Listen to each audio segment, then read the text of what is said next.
ನಮ್ಮ ಜೊತೆಗೆ ಹಿರಿಯ ರಾಜಕೀಯ ವಿಶ್ಲೇಷಕ ರವೀಂದ್ರ ರೇಷ್ಮೆ ಅವರಿದ್ದಾರೆ. ರವೀಂದ್ರ ರೇಷ್ಮೆ ಅವರೇ, ಕಾರ್ಯಕ್ರಮಕ್ಕೆ ಸ್ವಾಗತ.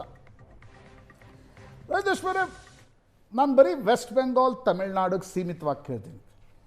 ಕ್ವಿಕ್ಲಿ ಹೇಳೋದಾದರೆ ವೆಸ್ಟ್ ಬೆಂಗಾಲ್ ಎಷ್ಟು ಬಿ ಜೆ ಪಿಗೆ ಮುಖ್ಯ, ತಮಿಳ್ನಾಡಿನ ಈ ರಿಸಲ್ಟ್ಸ್, ಈ ನಂಬರ್ಸ್ ಬಗ್ಗೆ ಏನು ಹೇಳ್ತೀವಿ? First reaction. ತಮಿಳ್ನಾಡಲ್ಲಿ AIDMK ಮತ್ತು DMK ಅನ್ನೋ ಎರಡು ಸಿಕ್ ಇಂಡಸ್ಟ್ರಿಗಳನ್ನು ತಿರಸ್ಕರಿಸಿಬಿಟ್ಟು TVK ಅನ್ನೋ ಸ್ಟಾರ್ಟಪ್ಗೆ ಅವಕಾಶ ಕೊಟ್ಟಿದ್ದಾರೆ. ಎರಡೂ ಪಕ್ಷಗಳ ಕುಖ್ಯಾತಿ ಜನಜನಿತವಾಗಿತ್ತು. ಜೊತೆಗೆ ಅವು ಎರಡೂ ಪಕ್ಷಗಳ ಸರ್ವಶ್ರೇಷ್ಠ ನೇತಾರಗಳು ಇಬ್ಬರೂ ಇಲ್ಲ. DMKಗೆ ಕರುಣಾನಿಧಿ ಇರಲಿಲ್ಲ, ಇವ್ರಿಗೆ ಜಯಲಲಿತಾ ಇರಲಿಲ್ಲ. ಜಯಲಲಿತಾ ಜೀವಿತ ಕಾಲದಲ್ಲೇ ಭ್ರಷ್ಟಾಚಾರದ ಆರೋಪ ಹೊತ್ತು ಪರಪ್ಪನ ಅಗ್ರಹಾರದಿಂದ ಹಿಡಿದು ಜೈಲುವಾಸ ಅನುಭವಿಸಿದ್ರು. ಇಷ್ಟೆಲ್ಲ ಆದರೂ ಕೂಡ ನನಗೆ ಈ ಎರಡೂ ರಾಷ್ಟ್ರೀಯ ಪಕ್ಷಗಳ ಅಸಹಾಯಕತೆ ಕಂಡು ನನಗೆ ಮರುಕ ಬರುತ್ತೆ. ಯಾಕೆ ಅವರಿಬ್ಬರು ಇವೆರಡೂ ಈ ಕುಖ್ಯಾತ ಪಕ್ಷಗಳಿಂದ ಸಮಾನಾಂತರ ಕಾಪಾಡ್ಕೊಳ್ಳಿಲ್ಲ ಅಂತಂದ್ಬಿಟ್ಟು BJP ಅವರು ಒಂದು ಹೊಸ ಪ್ರಯೋಗ ಮಾಡೋಕ್ಕೆ ಹೊರಟಿದ್ರು. ಅಣ್ಣಾಮಲೈ ಒಂದು ಹೊಸ ನೆರೇಟಿವ್ ರೂಪಿಸ್ಲಿಕ್ಕೆ ಪ್ರಯತ್ನ ಮಾಡ್ತಾಯಿದ್ರು. ಇದ್ದಕ್ಕಿದ್ದಂತೆ ಸೋಲಿನ ಭಯದಿಂದ ಮತ್ತು ಈ AIDMK ಪಕ್ಷದ ಜೊತೆಗೆ ಅವರು ಹೊಂದಾಣಿಕೆ ಮಾಡಿಕೊಂಡ್ರು. ಈ ರಾಷ್ಟ್ರೀಯ ಪಕ್ಷಗಳ ಹಿಂಜರಿಕೆ ಏನಿದೆ ಈ ವಿಶೇಷವಾಗಿ ತಮಿಳುನಾಡು ವಿಚಾರದಲ್ಲಿ, ಅದು ತೀರಾ ದುರದೃಷ್ಟಕರ. ಒಂದು ಪರ್ಯಾಯ ನೆರೇಟಿವ್ ಬೇಕಾಗಿತ್ತು ತಮಿಳುನಾಡಿಗೆ. ಇರಲಿ, ಅಟ್ಲೀಸ್ಟ್ ಒಂದು ಹೊಸ ಮುಖಕ್ಕೆ ಅವಕಾಶ ಕೊಡ್ತಾ ಇದ್ದಾರೆ. ಅಲ್ಲಿನ ಜನ ಜರ್ಜರಿತರಾಗಿ ಹೋಗ್ಬಿಟ್ಟಿದ್ರು. ಅಲ್ಲಿ ಏನು ಉಳಿದಿರಲಿಲ್ಲ. DMK ಅಂತಂದ್ರೆ ಕುಟುಂಬ ರಾಜಕಾರಣ, ಸ್ವಜನ ಪಕ್ಷಪಾತ, ಸ್ವಚ್ಛಂದವಾದ ಭ್ರಷ್ಟಾಚಾರ. ಇಲ್ಲೂ ಅಷ್ಟೇ, ಜಯಲಲಿತಾ ಸಮೇತ ಇಡೀ ಪಕ್ಷ ಕುಖ್ಯಾತಿಯನ್ನು ಪಡ್ಕೊಂಡಿತ್ತು. ಅಲ್ಲಿ ಯಾವುದೇ ಆದರ್ಶವಾದಿ ರಾಜಕಾರಣಕ್ಕೆ ಅವಕಾಶವೇ ಇಲ್ವೇನೋ ತಮಿಳುನಾಡಿನಲ್ಲಿ ಅನ್ನೋ ರೀತಿಯಲ್ಲಿತ್ತು. ತಮಿಳುನಾಡಿನ ಜನಸಾಮಾನ್ಯರು, ಪ್ರತಿಭಾಶಾಲಿಗಳು ಪ್ರಪಂಚದಾದ್ಯಂತ ದೊಡ್ಡ ದೊಡ್ಡ ಭಾರತಕ್ಕೆ ಕೀರ್ತಿ ತಂದಿದ್ರು ಕೂಡ ಅಲ್ಲಿ ರಾಜಕಾರಣ it's a defeat of political culture. 59 ವರ್ಷಗಳಿಂದ ಈ ದ್ರಾವಿಡ ಪಕ್ಷಗಳಲ್ಲಿ ಅನುಷ್ಠಾನ ಮಾಡಿದ್ರಲ್ಲ, ಆ ಪೊಲಿಟಿಕಲ್ ಕಲ್ಚರ್ಗೆ ಒಂದು ದೊಡ್ಡ ಡಿಫೀಟ್ ಇದು. ಯಾಕಶ್ಚಿತ್ ಒಬ್ಬ ವಿಜಯನಂತ ಒಂದು ಹೊಸ ಮುಖಕ್ಕೆ ಓಟ್ ಹಾಕ್ಬಿಟ್ಟು, ಅಂದರೆ ಹೊಸ ಆಲ್ಟರ್ನೇಟಿವ್ ಆಪ್ಷನ್ ಸಿಕ್ಕರೆ ಜನ ಓಟ್ ಮಾಡ್ತಾರೆ. ಖಂಡಿತವಾಗೂ ಒಂದು ಹೊಸ ಮುಖ, ಒಂದು ಹೊಸ ಭರವಸೆ ಕಾಣಿಸ್ತು. ಆತ ಹೆಚ್ಚು ವಿಜೃಂಭಿಸಲು ಬಿಟ್ಟು ಏನೂ ಮಾತಾಡಲಿಲ್ಲ. ಬರೀ 3 ಆದರ್ಶಗಳನ್ನ ಹೇಳ್ತಾ ಇದ್ದ: ಸೆಕ್ಯುಲರಿಸಮ್, ಸೋಷಿಯಲ್ ಜಸ್ಟಿಸ್, ಈಕ್ವಾಲಿಟಿ. ಅದನ್ನ ಇಟ್ಕೊಂಡ್ಬಿಟ್ಟು ಸರಳವಾಗಿ. ತಮಿಳುನಾಡಿನ ನಂಬರ್ಸ್ ಗಮನಿಸ್ತಾ ಇದ್ರೆ ಯಾರ ಜೊತೆ ವಿಜಯ್ ಹೋಗ್ಬೋದು ಅನ್ಸುತ್ತೆ? ಈಗ ತಮಿಳುನಾಡಿನಲ್ಲಿ ನೋಡಿ, TVK 100 to 110 ಸ್ಟೆಬಿಲೈಸ್ ಆಗ್ಬೋದು.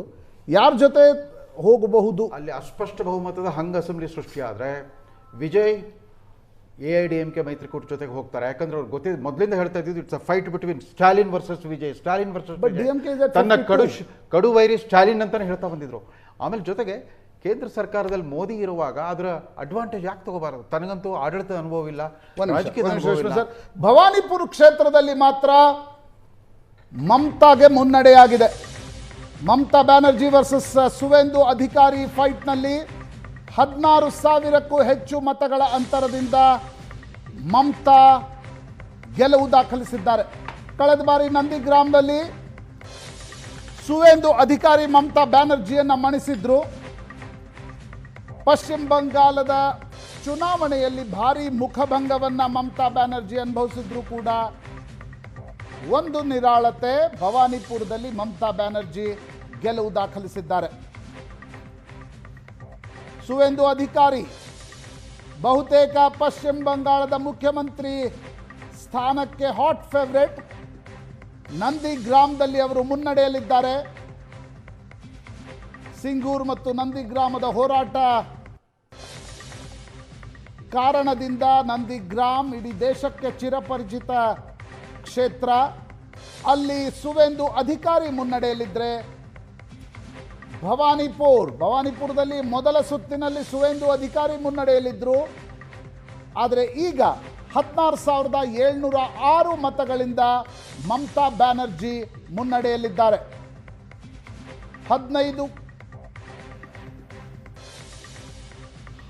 15 ವರ್ಷಗಳ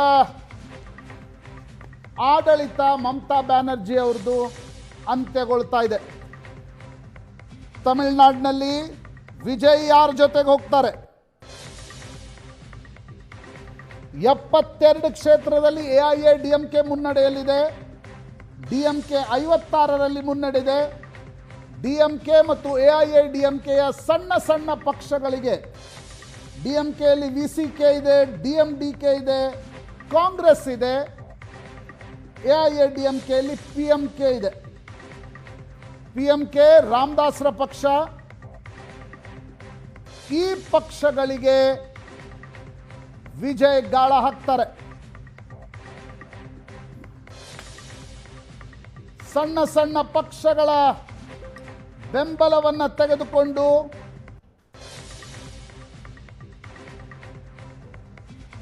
ವಿಜಯ್ ಅಧಿಕಾರ ಹಿಡಿತಾರ. ಡಿಎಂಕೆಯ ಸಣ್ಣ ಸಣ್ಣ ಮಿತ್ರ ಪಕ್ಷಗಳೇನಿವೆ